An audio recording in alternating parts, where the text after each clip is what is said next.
श्री महालक्ष्मी व्रतकथा। जय लक्ष्मी माता, जय महालक्ष्मी, जय गोमाता, जय माँ काली, जय संकटहारिणी माता। आज आपण ऐकणार आहोत महालक्ष्मी मातेची अत्यंत पवित्र व्रतकथा, जी श्रद्धेने शुक्रवारच्या व्रतात ऐकली व सांगितली जाते। ही कथा आहे फार प्राचीन काळातील। एका नगरात एक गरीब पण अतिशय प्रामाणिक मेहनती पुरुष राहत होता। तो अत्यंत सचोटीने काम करायचा, पण तरीही त्याच्या घरात कायम दारिद्र्य होते, धन टिकत नव्हते, अडचणी संपत नव्हत्या। त्याची पत्नी मात्र फार धार्मिक होती। महालक्ष्मी मातेवर तिची अढळ श्रद्धा होती।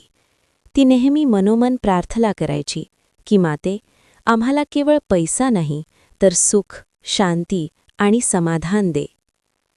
एके दिवशी एक साधू तिच्या घरी आला। त्यांनी तिला महालक्ष्मी व्रताचे महत्त्व सांगितले। साधू म्हणाले, जी स्त्री श्रद्धेने, नियमाने आणि शुद्ध मनाने शुक्रवारचे महालक्ष्मी व्रत करते, तिच्या घरात कधीही दारिद्र्य राहत नाही। हे ऐकताच त्या स्त्रीने पूर्ण श्रद्धेने शुक्रवारचे व्रत सुरू केले। दर शुक्रवारी ती पहाटे उठायची, घर स्वच्छ करायची, स्नान करून स्वच्छ वस्त्रे परिधान करायची, महालक्ष्मी मातेच्या प्रतिमेसमोर दिवा लावायची।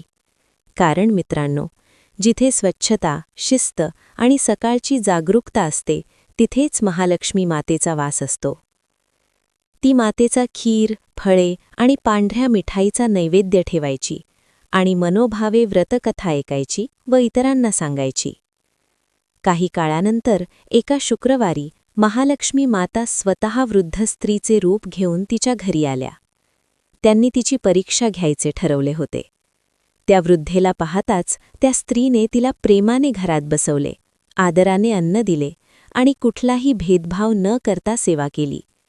तिच्या निष्कलंक भक्तीने महालक्ष्मी माता अत्यंत प्रसन्न झाल्या। मातेने तिला दर्शन दिले आणि वरदान दिले, मुली, तुझ्या घरात कधीही धन, धान्य, श्रद्धा आणि अन्नाची कमतरता राहणार नाही। माझा आशीर्वाद सदैव तुझ्यावर राहील। त्या दिवसापासून त्या कुटुंबाचे नशीब बदलले। घरात सुख, समृद्धी आली, व्यवसाय वाढला आणि जीवन आनंदाने भरून गेले। पण त्याच नगरात एक लोभी स्त्री देखील होती।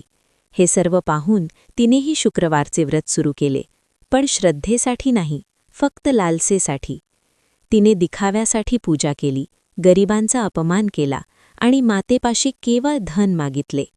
परिणाम काय झाला? महालक्ष्मी माता तिच्यावर रुष्ट झाल्या।